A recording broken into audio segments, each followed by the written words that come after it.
ওই কবর এখনো দুনিয়াতে রাখা আছে, যার থেকে এখনো সুঘ্রাণ বাহির হয়। এখনো আমি অ্যাড্রেস দেই, আপনি দেখে আসেন। দুনিয়ার কোনো পারফিউম এখন আর আমার নাকে পারফিউম মনে হয় না। আপনাকে আমাকে দুনিয়ার দামি দামি পারফিউম দেখাইতে হবে না। আপনাকে আমি দিয়া দিব, পারফিউম নিয়ে ওইখানে ছিটাবেন, দেখবেন নিমিষে চোখের পলকে ওটা হাওয়া হয়ে যাবে। ওইখান থেকে যে সুঘ্রাণ বাহির হইতেছে, ওইটা ঘ্রাণ আপনার নাকে যখন লাগবে, তো দুনিয়ার কোনো পারফিউম আপনার কাছে পারফিউম মনে হবে না। ওই ঘ্রাণের জায়গা এখনো রাখা আছে, চান আপনি যেয়ে দেখা আসেন। আমিও দেখা আসছি, আপনিও দেখা আসেন। ফেরাউনের বাড়ির কাজের মহিলা, যান যান, মৌতার সাহাবীদের কবর থেকে এখনো ওই সুঘ্রাণ বাহির হয়। যান যান জাফর ইবনে আবু তালেবের কবরে, যান যান আব্দুল্লাহ ইবনে রাওয়াহার কবরে, যান যান সাইদ ইবনে হারেসার কবরে, যান যান ওই সাহাবীদের কবর। আমি চোখে দেখে আসছি, ওই নাকে শুনতে আসছি। কসম খোদার, ভিতরের কথা বলতেছে, দুনিয়ার পারফিউম আমার কাছে পারফিউম মনে হয় না। লাগাই বটে, কিন্তু ওই লাগাইতে দেরি, ওই ঘ্রাণ নাকে আবার বাড়ি খাইতে দেরি হয় না। মনে হয় ওটাই তুফানের মতো আবার বাড়ি খায়, বিদায় সব ঘ্রাণ উড়া যায়। মনে হয় না পারফিউম এটা পারফিউম, আতর এটা আতর। যত দামি হোক না কেন, যান আপনিও দেখা আসেন যে ফেরাউনের বাড়ির কাজের বুয়ার কবর থেকে এখনো সুঘ্রাণ বাহির হয়। আল্লাহ রসুল জিজ্ঞাসা করছে কতদিন বাহির হবে? শুধু কাজের বুয়া না, কাজের মহিলা না, কৃত দাসীও ছিল সে ফেরাউনের। ইউথোপিয়া তার বাড়ি আমি ইউথোপিয়া, আরে না, তার বাড়ি, রাবেয়ার বাড়ি ইথিওপিয়ায়। ওই ফেরাউনের বাড়ির কাজের বুয়া, কাজের মহিলা, কৃত দাসীও ছিল সে ফেরাউনের। হায় হায়, আল্লাহর কাছে পরিচিতি ছিল, এখনো সুঘ্রাণ বাহির হতেছে। ২.৫ বৎসর পরে আল্লাহর রসুল যখন যাইতেছিলেন, সুঘ্রাণে দাঁড়াইতে বাধ্য হয়েছেন। কাহিনী বড় লম্বা। আল্লাহ রসুল জিজ্ঞাসা করছে কতদিন বাহির হবে? বলে ইলা ইয়াউমিল কিয়ামা, কিয়ামত পর্যন্ত বাহির হবে এটা। এখনো বাহির হইতেছে, কিয়ামত পর্যন্ত আসল বাহির হবে কিয়ামতের দিন। সে পরিচিতি অর্জন করছে বড় কোরবানির মাধ্যমে। ওই কোরবানির দিয়ে গেলে অনেক লম্বা হয়ে যাবে। তাকে তেলে জ্বলতে হয়েছে। শুধু সে জ্বলে নাই, ২ টা ছোট ছোট বাচ্চা নিয়ে জ্বলতে হয়েছে। সে ফেরাউনকে স্বীকৃতি দেয় নাই, আনা রব্বুকুমুল আলা বইলা স্বীকৃতি দেয় নাই। তো ফেরাউন তার বাচ্চাদেরকে আগে কড়ার ভিতরে ঢালছে, জ্বলন্ত তেলের ভিতরে দুধের শিশুকে আগে ঢালছে। রু উঠা যখন উপরে যাইতেছিল, বাচ্চার রু মাকে সান্ত্বনা দিতেছিল, চিৎকার দিতে দিতে, উম্মি লা তাখাফি, মা ফেরাউন সামনে বিদায়, ভয় পাইস না, ওয়ালা তাহজানি, আমার বিচ্ছেদে দুঃখিত হইস না, ফা ইন্নাকি আলাল হক, তুই হকের উপরে আছিস, সানাজমাউ ফিল জান্নাতি ইনশাআল্লাহ, মা সবুর কর, একটু পরেই জান্নাতে আমাদের মিলনটা দে। দ্বিতীয় মেয়ে ছিল, তাকেও ঢেলা দিছে। মা তো মাই হয়, চোখের পানি ধরে রাখতে পারেন নাই। একটু পর পর উপরে দেখতেন, হাত উঠাইতেন, ঠোঁট নাড়ায় কি বলতেন সেই জানে। ফেরাউন বলছে এরকম করিস কেন? হাত কেন উপরে ওঠে, চোখের পানি কেন ঝরে? ঠোঁট নাড়ায় কি বলতেছিস আর কাকে বলতেছিস? আমাকে মাইনা নিলেই তো পারিস। বলে কখনো না, ওই আল্লাহকে বলতেছি। এরকম কুটি ফেরাউন নারাজ হয়, আমার কিছু আসে যায় না, তুই নারাজ হইস না। তাইলে সব হারায় যাবে আমার। দুনিয়াও যাবে, আখেরাতও যাবে, সব পরিচয় হারায় যাবে। আল্লাহ গরিব দেখেন না মেরে দোস্ত। বেলাল রাদিয়াল্লাহু তাআলা আনহুর বাড়ি আমি ৬ বার এই ২ চোখে দেখছি। উনাকে দেখি নাই, কিন্তু উনার দেশের মানুষগুলাকে দেখছি। এখনো পছন্দ হয় না, না রং না ঢং। মনে হয় যে ডাইস ছাড়া বানায় আল্লাহ ছেড়া দিছেন। কোনো রঙও নাই, ঢংও নাই।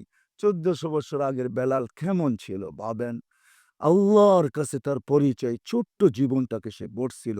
এটাই তার কাছে পুঁজি ছিল, আর কিচ্ছু ছিল না। এটাই ছিল, ক্রীতদাস ছিল, আবার পুঁজি হবে তো হবে কি? বেলাল তো ইথিওপিয়ার ছিল।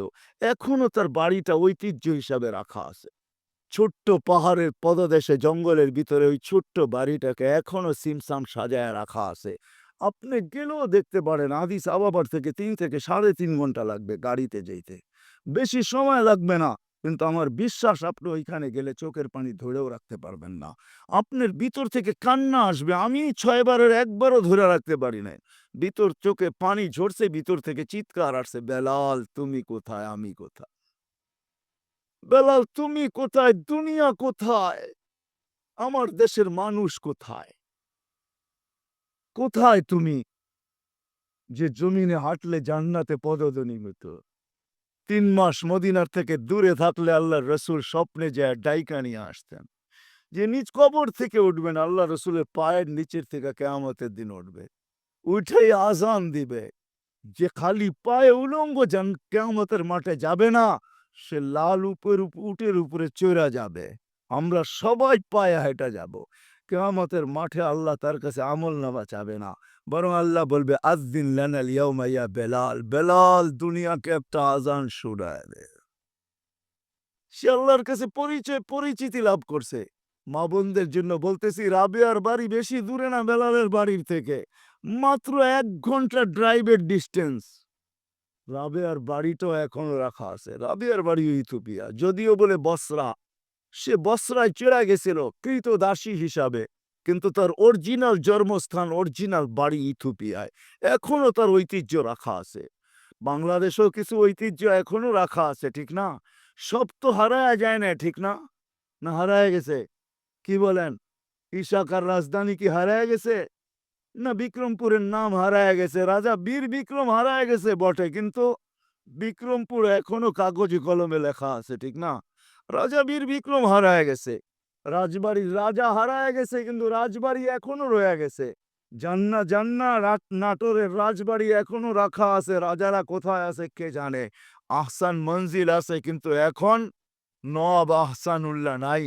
এরকমই রাবেয়ার বাড়ি রাখা আছে।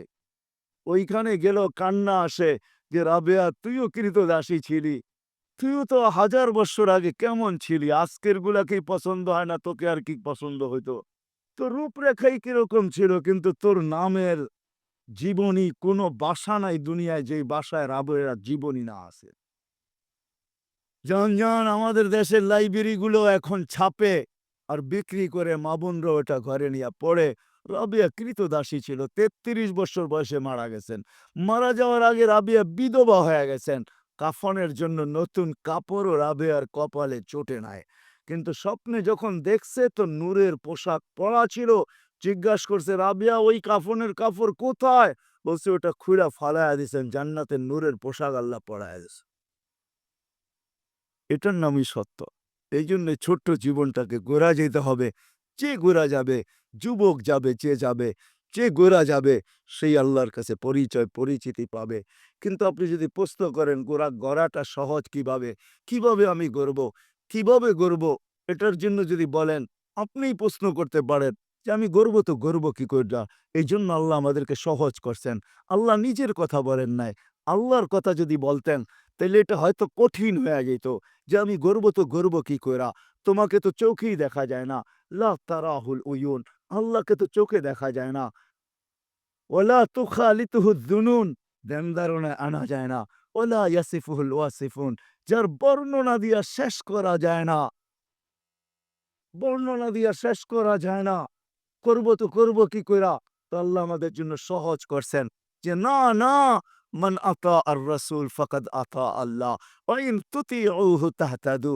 আমার বন্ধুকে পাঠাইলাম, আমার বন্ধুর গোলাম হয়ে যাও, তাইলে জীবন গড়া হয়ে যাবে। আমার বন্ধুর গোলাম হইতে দেরি।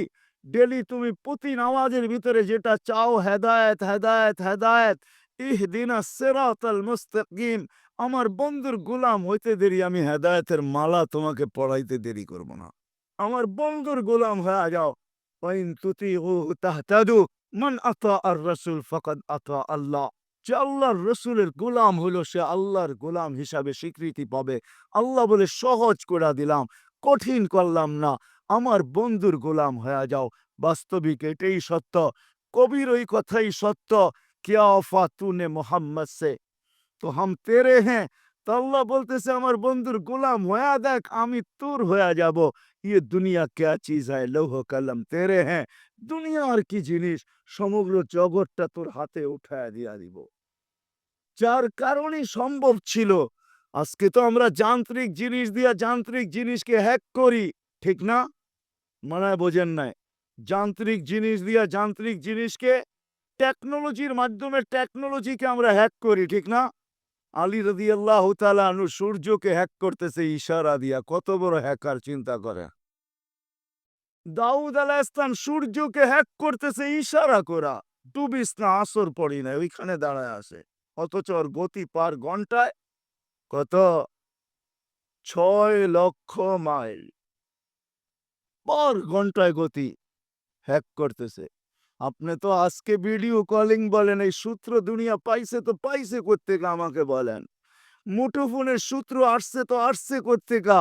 1400 বছর আগে ওমর রাদিয়াল্লাহু তাআলা আনহু মুঠোফোনের সূত্র আমাদের কাছে উঠায়া দিছেন। যিনি মেম্বরে দাঁড়ায়া বলছিলেন সারিয়াত আল জাবাল, 3000 কিলোমিটার দূরে বন্দর আব্বাসে ছিল সারিয়া। সেনা প্রধান ছিল 3000 কিলোমিটার দূরে বন্দর আব্বাস ইরানের শহরে। মেম্বরের উঠতেছিলেন সিঁড়িতে আর বলতেছিলেন সারিয়াত আল জাবাল, সারিয়া পাহাড় সামলা। 6 মাস পরে যদি মখন মদিনা মুনাব্বারায় আসছে, সবাই জিজ্ঞাসা করছে, সারিয়া সামিতা সৌতা আমির আল মুমিনিন, আমিরুল মুমিনের আওয়াজ কি তুমি শুনছিলে? তো সে হাসতেছে, বলতেছে, শুনি নাই শুধু, রাআইতু আন্নাহু ওয়াকিফুন আলা মিম্বারির রাসূল, আমি দেখছি উনি আল্লাহর রসুলের মেম্বরে দাঁড়ায় আমাকে পাহাড় দেখায়। সূত্র আসছে তো মুঠোফোনের ওইখান থেকে আসছে। আল্লাহ! ও মেরে দোস্ত, আমি কেমনে বুঝাবো আপনাদেরকে? কেমনে বুঝাবো কোত্থেকে জানি কই হারায়া গেছি? এই ছোট্ট জীবনটাকে কইরা যেতে হবে। এই জন্য মুহাম্মদুর রাসূলুল্লাহর গোলামি যেই ব্যক্তি অর্জন করবে, যুবক কইরা দেখো না, মজা আসে তো আসে কতটুক। হায় আমরা ভাবি লাইফ স্টাইল চেঞ্জ হইলেই রাগ হেন না, বাটারার মানুষ, আমাকে বাংলাদেশে ওয়াজ করতে হবে না। যদি পেন ড্রাইভের মতো আমার এইখান থেকে খোলা যাইতো, তাইলে আমি শুধু পর্দা লাগায় আপনাদেরকে দেখায় দিতাম আমার এখানে কত হাসি, কত কান্না। কত হাসি এখানে সেভ করা আছে, কত কান্না সেভ করা আছে এখানে। আমি গত মাসের 23 তারিখ আসছি আমেরিকা থেকে। আমি জানি দুনিয়ার উন্নত বিশ্বে কত কান্না, কত হাসি আমার এখানে সেভ করা আছে। আমাকে বুঝাইতে হবে না এগুলা। মেরে দোস্ত, লাইফস্টাইল চেঞ্জ করলেই উন্নতি। আমরা সুখী হব না, না, না, না। মুহাম্মদুর রাসূলুল্লাহর গোলাম হইলে আখিরাতের জীবন শুধু বনা হবে না, দুনিয়াও